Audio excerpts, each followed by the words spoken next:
cool. Can you give me a sec? Alan, we are so...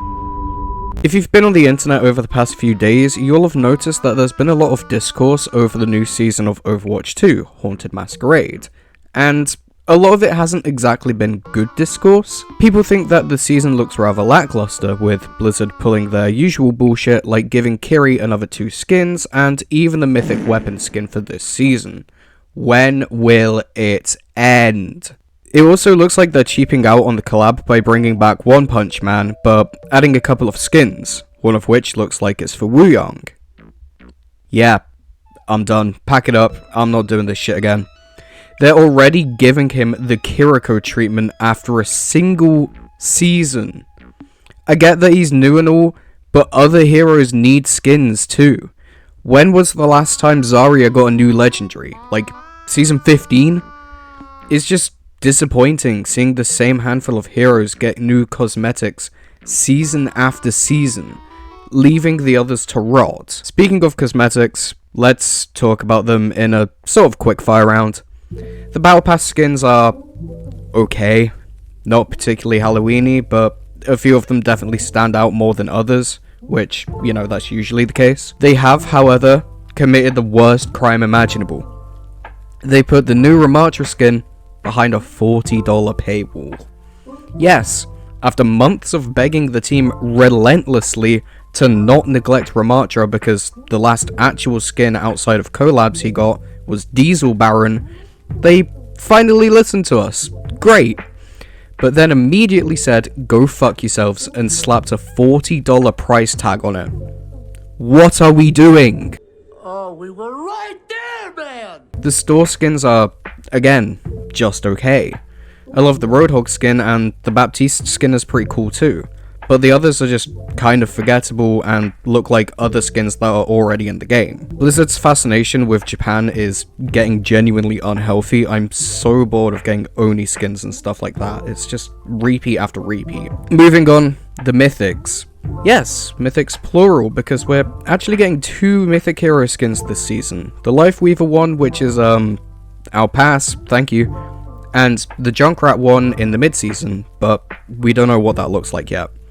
It's called Cyber Fuel Junkrat, so I imagine it's going to be another kind of futuristic cyberpunk skin, which I'm not entirely against. I think that the theme could kind of work well for Junkrat. I just hope they don't go too overboard with it, because that could potentially ruin it. Hey, speaking of ruining things, what's going on with Stadium?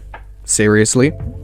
They're adding 3 of the most infuriating heroes to the roster, and a new gadget system that works a fair bit differently to perks and power-ups. First of all, they're adding Hazard, Sojourn, and Torbjorn to Stadium, which definitely is a group of heroes. Surely they won't make matches extremely painful and tasking, no. Aimbot Sojourn and AP Hazard? They won't be problems whatsoever, no. As for this new gadget system, I don't think it's going to be that bad. Sure, they could have the potential to be game-changing because, from what I gathered, they're essentially new abilities, so I don't think they're going to have a massive impact on the game, because Stadium is already pretty wild and all over the place, so, you know, I think we'll manage. We have workarounds, you know, nothing dies in Stadium if the build is good, but triple Torb turrets might be a slight issue, especially at max AP. And the fact that they can level up to level 3. Finally, let's talk about the namesake of this season, Haunted Masquerade. It's, not awful. I really don't know what to say about it, because it's literally just combining 2 heroes' abilities and calling it a day. Is it lazy? That's for you to decide.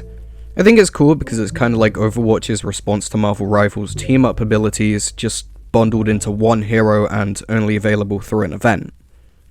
Now, I'm not saying that Overwatch should add team-ups, because I don't think that's what the game needs, but it's piqued my curiosity as to what the game would look like with team-ups. It's an interesting experiment, and I'm curious about how it's going to work, or if it will work in the first place.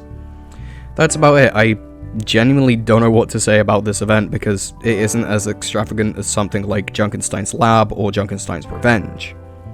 I'd kill for a new installment of Junkenstein's Revenge. Something like Junkenstein's daughter could be interesting, you know? There's more possibilities for the future of PvE, especially when it comes to a Halloween event. But that just about does it for this video.